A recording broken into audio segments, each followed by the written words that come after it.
the point guard, the quarterback of the basketball court, the maestro of everything. Generally, coaches put their smallest guy at point guard and tell him to run the offense. But in today's NBA, we've got 6'7" Slovenians doing stuff like this. We've got Steph Curry running around launching 50-foot missiles, and Jamal Murray he's just crazy. So we're today going to be talking about the top 30 point guards in the NBA, going through every team's starting point guard and ranking them. So get your popcorn ready. If whenever your favorite point guard comes up a little bit lower than you think he should be, make sure to get out in the comments and let me know why he should be higher. And with that being said, let's go ahead and get started. But first, make sure to hit that like button, make sure to hit that subscribe button, hit the comment, like I said already, tune into the comment section. We should have some pretty enticing debates down there. And with that being said, let's go ahead and get started.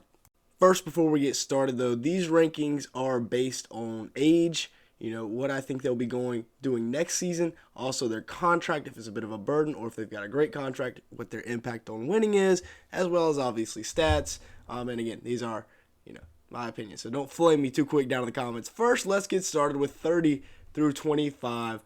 Coming up at number 30, the worst starting point guard in the league. I went with Chris Dunn as the starter for the Utah Jazz. Could be Taylor Horton-Tucker as well, but I think either way you go there, the Jazz are sitting down at number 30. Number 29 is Trae Young for the San Antonio Spurs, averaged about 13.6 assists last year. So a solid year for Trae last year. Obviously the brother of Tyus Jones, who we'll get to in here in a little bit. Number 28 on the list is going to be Ayo Dosunmu for the Chicago Bulls. Another young guy, both Trae and Ayo, both young guys. Even Chris Dunn's still a young guy. So still, trying to make their way in this league. Now, Mike Conley at 27 could be a little bit low, but I think he's starting to regress. He's going to be 35 or 36 next year. He's getting up there in age. And then at number 26, rounding out this category, we've got Dennis Schroeder for the Toronto Raptors. I do like what Schroeder brings to the table, though, with his defense and a little bit of scoring. Not really a three-point shooter, but I do like his defense. Quickly moving along here, we will get more into detail on each player as we go on, so make sure to stay tuned. We've got 25 through 21. Now, 25, we have Tyus Jones. Obviously going to get his own starting gig this year for the Washington Wizards. Last year as the backup in Memphis, he averaged 10 points, 5 assists on 44% shooting from the field, 37% from three. So he's been one of the best backup point guards in the league for a while now, and he's going to get his chance to start in Washington, so very excited for Tyus Jones. Now, at 24, we have Kyle Lowry, another guy kind of like Mike Conley, just out of his prime, getting up there in age. He can still, help a team in the playoffs. He averaged 11 points, 5 assists, 4 rebounds, but he was kind of overshadowed by Gabe Vincent in the backcourt in Miami this year, and then, of course, Jimmy Buckets, Caleb Martin. So he's at number 24. At number 23, we have Russell Westbrook. And yes, I know, very good defender. He can score at 16 a game, 7.5 assists, 6 rebounds. But he's just very inefficient, and he's getting up there in age. Don't know how much of an impact he will have this year for the Clippers. I mean, obviously he's going to have some impact as a starting point guard, but he's kind of fallen down here on this list. Spencer Dinwiddie at number 22 this year. He averaged 17 points, 6.5 assists, 3.5 rebounds. Average defender, but he's going to be very good in Brooklyn. Then you have, you could go either way. Russell Westbrook could be 22 or even 21. These three right here, I kind of feel like you can flip-flop. But I'm pretty high on Markelle Fultz. Number 21 this year for me. I think he's going to have a big-time season, a guy that is continuing to ascend up the rankings here. 14 points, 6 assists last year, as well as shooting at 52% from the field. Markelle Fultz has really found himself a home in Orlando. Now, 20 through 16, this is where we start to get into some really good quality starters and some of the better young point guards in the league. At number 20, we have Malcolm Brogdon.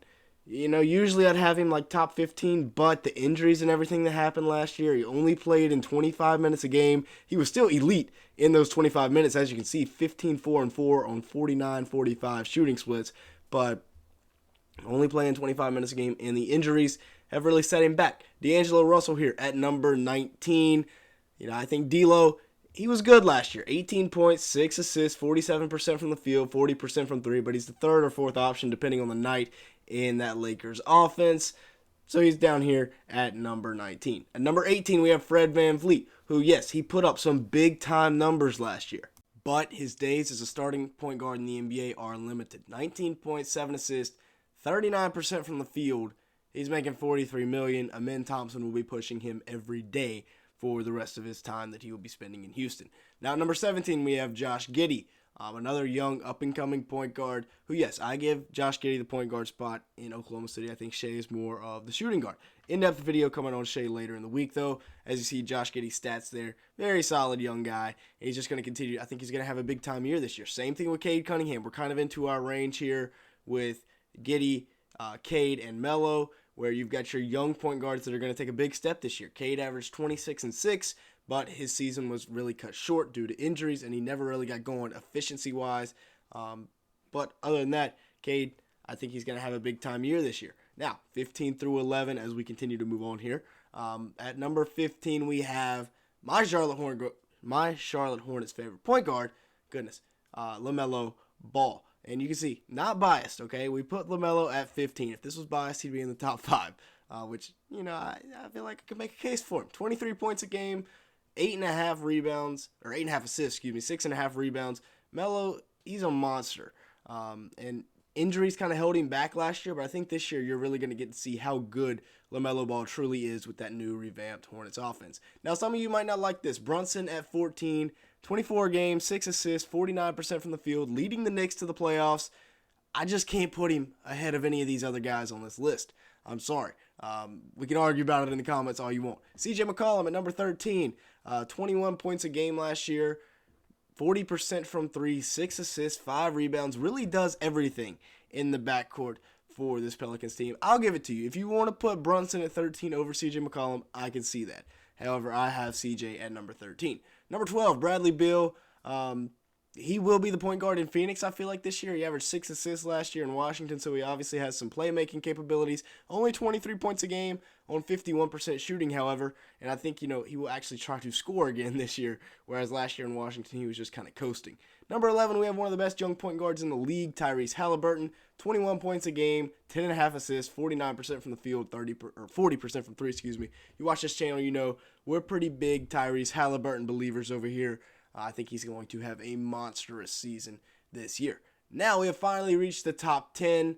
We'll get into depth a little bit more on these guys. Number 10, Darius Garland up in Cleveland. Really one of the quieter guys in the league, I feel like, when it comes to 22 and 8. I mean, that's really good numbers. You add on 3 rebounds there. Really the facilitator of that Cleveland team that got bounced by the Knicks in the first round of the playoffs this year. Shocking. 46% from the field, 42% from 3 this year for Garland. He will be 24 years old next year. Look for him to have a big-time season, maybe even surpassing Drew Holiday for number 9 on this list. Holiday, of course, 2 years removed from being an NBA champ, so that gives him a little bit higher up on these rankings. 19 points a game, 7.5 assists, and 5 rebounds. I really like Drew Holiday. Not just because, he's really good on the offensive side of the ball, but he is an absolute menace on the defensive side of the ball. Throws off opposing teams' starting point guards night in and night out. Now, at number 8, we have Trae Young, and you might not agree with this, but honestly, I could move Trae Young back as far as like 11 on this list. Sure, 26 and 10, elite numbers, great numbers. I feel like they're empty stats, though. This Hawks team is way too talented to not be winning 50 games a year. 43% from the field, 33% from 3. Come on, Trae. He'll be 25 years old next year, so hopefully he can have a bounce-back season efficiency-wise. At number 7, we have James Harden. Not sure if he will stay in Philadelphia, but if he does, he'll stay at number 7. 21 a game, 11 assists. It's pretty easy when you got the MVP down there in the paint giving you assists, although Jokic should have won it. 6 rebounds a game. He's really tough to guard in the pick and roll. 44% from the field, 39% from 3. But again, 34 years old. He's getting up there in age. Has transitioned over to point guard from that shooting guard role that he played earlier in his career. So that'll do it for that tier. Now we go to tier 1, where we start off at number 6 with Ja Morant. Don't let the gun distractions distract you from the fact that this man averaged 26, 6, and 8 last year as a 24-year-old on 47% shooting from the field. 31% from 3. Ja is probably the best under 25 point guard, actually second best under 25 point guard in the league. We'll get to the first best later on, or I guess the best later on. De'Aaron Fox at number 5, taking that Kings team to the playoffs for the first time in 16 years. 25 a game, 6 assists, 4 rebounds.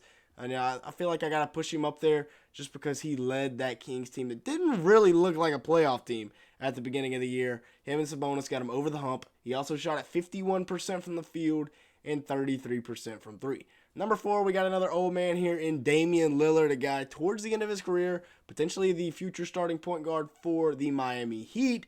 32 points a game and 7.3 assists. Absolute monstrous stat line this year from Dame. 4.8 rebounds as well. 46% from the field, 37% from three. As a 33-year-old is blasphemous. Out of this world from Dame Lillard. Now at number 3, this is a pretty strong stance that I have, and it is that Jamal Murray is a top 3-point guard in this league. Go ahead. Go down to the comment section. Let me hear it.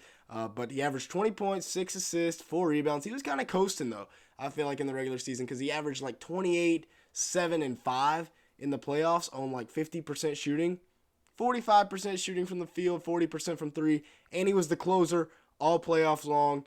They won an NBA championship. I got to give Jamal Murray a boost for winning that championship. Sure, he's on a loaded Nuggets squad, but Jamal Murray, I've got him at number 3. And then here is the best under 25 point guard in the NBA, just absolutely dominating the stat sheet. Look at those numbers.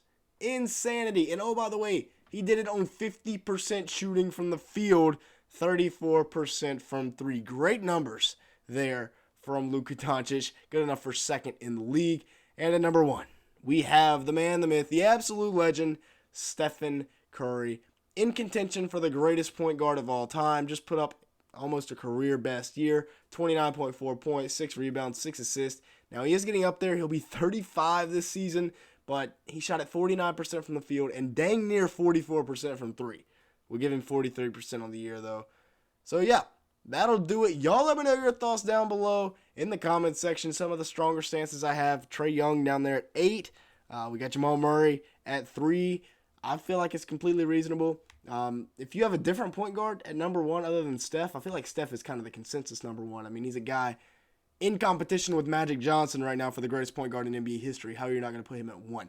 Anyways, let me know your thoughts down in the comments below. Make sure to like button and hit that subscribe button if you did enjoy this video. If you want to see the shooting guards version of this video, make sure to let me know down in the comment section below. And with all that being said, thanks so much for watching today's video.